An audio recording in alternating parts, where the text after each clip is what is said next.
తెలంగాణ ప్రజానికం గంపడి ఆశలతో రేవంత్ రెడ్డి గారిని ముఖ్యమంత్రి చేసుకున్నారు. కాంగ్రెస్ పార్టీ 10 ఏళ్ళ అధికారం లేదు కదా, మార్పు వచ్చిందేమో అని చెప్పి భ్రమపడి వాళ్ళని అధికారం తీసుకొచ్చి పెడితే శాసనసభ 40-45 రోజుల పాటు బడ్జెట్ సమావేశాలు జరుగుతాయి. ఫిబ్రవరి 15 మొదలు పెడితే మార్చి 31వ తారీఖు వరకు శాసనసభ సమావేశాలు జరిగేటువంటి సాంప్రదాయం ఉంటుంది.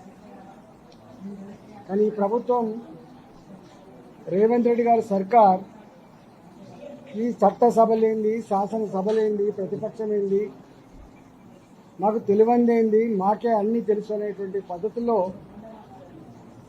16వ తారీఖున మొదలుపెట్టి 31వ తారీఖు ముగించింది. దీంట్లో వ్యక్తిగతమైన దూషణలు తప్ప వాళ్ళు ఇచ్చిన 6 గ్యారంటీల గురించి కానీ, గ్యారంటీలను అమలు చేస్తున్న తీరు కానీ ఎక్కడ కూడా చర్చకు రాలే. బాధ అనిపించే అంశం ఏంటంటే, ప్రభుత్వం అనేది కంటిన్యూస్ ప్రాసెస్. ఐఏఎస్ అధికారులు, ఐపీఎస్ అధికారులు, మంత్రులు, ముఖ్యమంత్రులు, ఇది కంటిన్యూస్ ప్రాసెస్. గత ప్రభుత్వం ఏమైనా మంచి స్కీములు ప్రవేశపెడితే వాటి కొనసాగించుకుంటాం.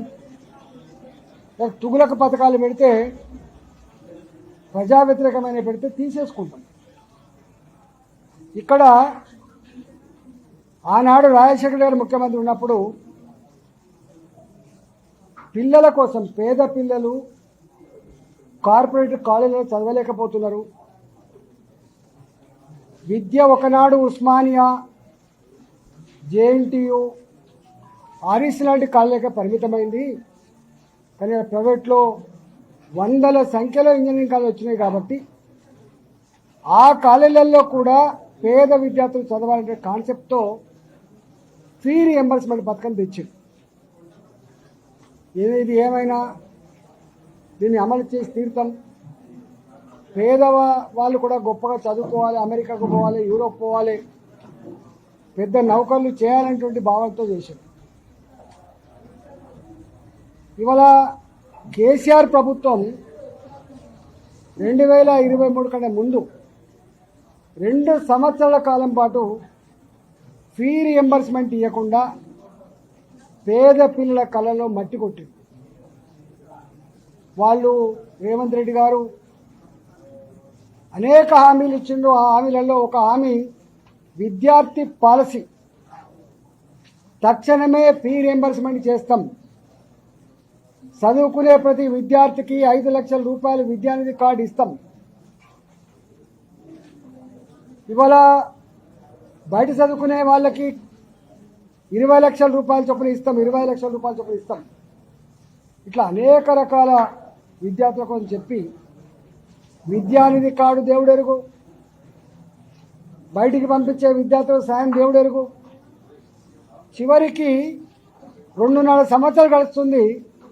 గతంలో ఉన్న 2 సంవత్సరాల బకాయిలు కానీ, ఇవాళ ఉన్నటువంటి 2.5 సంవత్సరాల బకాయిలు కానీ దాదాపు 8,000 కోట్లు 9,000 కోట్లు ఉంటే కేవలం 500-600 కోట్ల రూపాయలు ఇచ్చి ఇవాళ విద్యార్థులు క్లాస్ రూమ్ పోతే మీ ఫీ రీఎంబర్స్మెంట్ రాలేదని చెప్పి వాళ్ళు క్లాస్ రూములలో నిలబెడుతున్నప్పుడు అవమాన భారం తట్టుకోలేక అనేక మంది పిల్లలు సూసైడ్ చేసుకుంటున్నారు. ఏ తల్లి తండ్రి ఫీ రీఎంబర్స్మెంట్ వస్తుందని చెప్పి వాళ్ళు కాలేజీలో వేసిండ్రో, అర్ధాంతరంగా పిడుగులాగా ఈ భారం పడడంతో చాలామంది పేరెంట్స్ మనం ఫీజు కట్టలేం బిడ్డ, ఈ అవమానం వద్దు బిడ్డ అని చెప్పి వాళ్ళు విత్డ్రా చేస్తున్నారు. కొంతమంది పిల్లలు చదువు పూర్తయిన తర్వాత బయట ఫారెన్ పోవడానికో, ఉన్నత విద్య కోసమో, లేదా చిన్న ఉద్యోగం చేసుకుందామంటేనో ఇవాళ సర్టిఫికెట్లు ఇవ్వకపోతే అప్పులు చేసి డబ్బులు పే చేసే పరిస్థితి వచ్చింది. ఇది కేవలం ఇంజనీరింగ్ కాలేజీల మీద ఉన్న కోపం నీకు ఉండొచ్చు, కేసీఆర్ ప్రభుత్వం మీద నీ కోపం ఉండొచ్చు, కానీ పేద పిల్లల జీవితాలతో చెలగాటం ఆడుకునేటువంటి అధికారం నీకు ఎవడిచ్చిండు రేవంత్ రెడ్డి అని చెప్పి అడుగుతా ఉన్నా. గతి లేక గత్యంతరం లేక ఇంజనీరింగ్ కాలేజీల వాళ్ళు వాళ్ళ బాధను నిగమించుకుంటూ కోర్టుకు పోతే కోర్టు ఇచ్చిన తీర్పు ఏంటి అంటే వచ్చే సంవత్సరంతో మీరు వసూలు చేసుకోండి, మీరు ఫీ రియంబర్స్మెంట్ వచ్చిన తర్వాత మళ్ళీ తిరిగి ఇవ్వమని చెప్పి కోర్టు ఇస్తే ఎంత బాధ అనిపిస్తుందో, ఎంత దుఃఖపడుతుందో అర్థం కావాలి. ఇవాళ ఈయనపై కేరళలో ప్రచారం చేస్తాడు, నన్ను చూడు, నా అందం చూడు, నా పరిపాలన వచ్చి చూస్తురా అని చెప్పి మాట్లాడతాడు.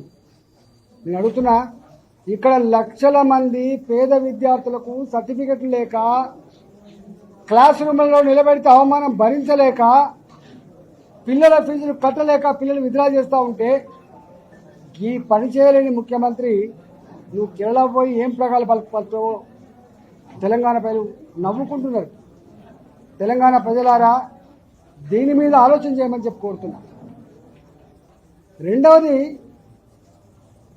రైతులకు ఈ 12,000 రూపాయలు ఏం పిసాది, 15,000 రూపాయలు ఇస్తా, కేవలం భూమి కలిగిన వాళ్ళు మాత్రమే కాదు లీజ్ ఫార్మర్లకు కూడా ఇస్తా, కౌలు రైతులకు కూడా ఇస్తా అని చెప్పి.